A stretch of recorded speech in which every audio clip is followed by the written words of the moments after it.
I was born in St. Louis, Missouri on April 4th, 1928 as Marguerite Annie Johnson, but was later given the nickname Maya by my older brother Bailey. When I was 8 years old, I experienced a traumatic event where I was brutally raped by my mother's boyfriend, Mr. Freeman. I had told my brother Bailey what had happened, and days later, the man was found kicked to death, presumably by my uncles.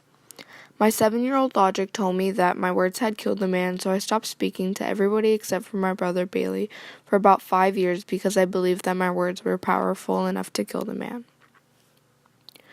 After my parents' marriage, me and my brother Bailey were sent to rural Stamps, Arkansas to stay with my grandmother who owned the general store. People always wanted to pressure me into talking, but my grandmother always had my back and told me, "Baby, you'll talk when you're ready." I loved my grandmother very much, and she played a very important role in my life. My grandmother helped me develop pride and self-confidence. When I was in high school, I set out to be a streetcar conductor, but when I tried to get the job, they wouldn't even give me an application. It wasn't a shock to many people that I accomplished my dreams by becoming the first ever African-American streetcar conductor. After a brief romance at the age of 16, I gave birth to my son, Guy Johnson. In 1950, I married Tasha Angelos, who was a Greek sailor, but the marriage only lasted a few weeks. My last name was changed to Maya Angelou in marriage, but I didn't really like the way it sounded, so I decided to change it to Maya Angelou. During my lifetime, I was a singer, actor, dancer, and what I'm most commonly known as an American poet and civil rights activist. My poetry changed many people's lives and gave people a new outlook on life and how to handle certain situations. Here's a clip of one of my messages where I talk about love and how to handle death. In this video, I'm talking about how I liberated my mother in her final sickness. My mother died from emphysema and lung cancer. You see, love liberates. It doesn't bind. Love says, I love you. I love you if you're in China. I love you if you're across town. I love you if you're in Harlem. I love you.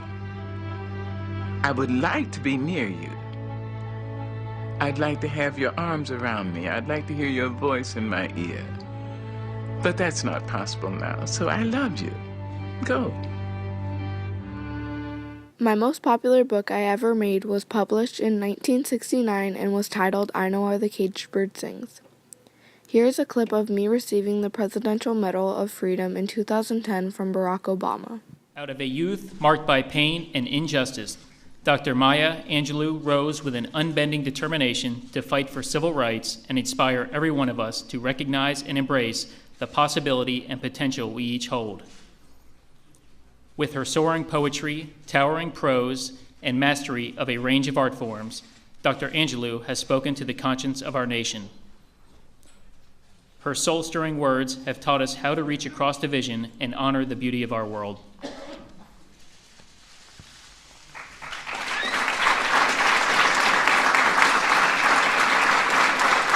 Me and Malcolm X were very close, and I helped Malcolm understand to love all people. Me and Martin Luther King were also very close.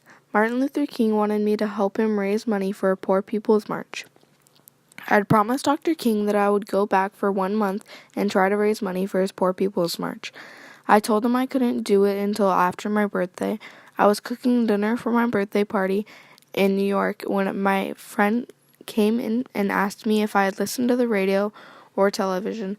I said no, and she told me that Martin Luther King had died. Life stopped me for a few days, and it was terrible. I cannot believe that such an amazing man with so much talent could be murdered. Dr. King was a person who dared to love all people. I can't believe he was killed before he could even realize his own dream.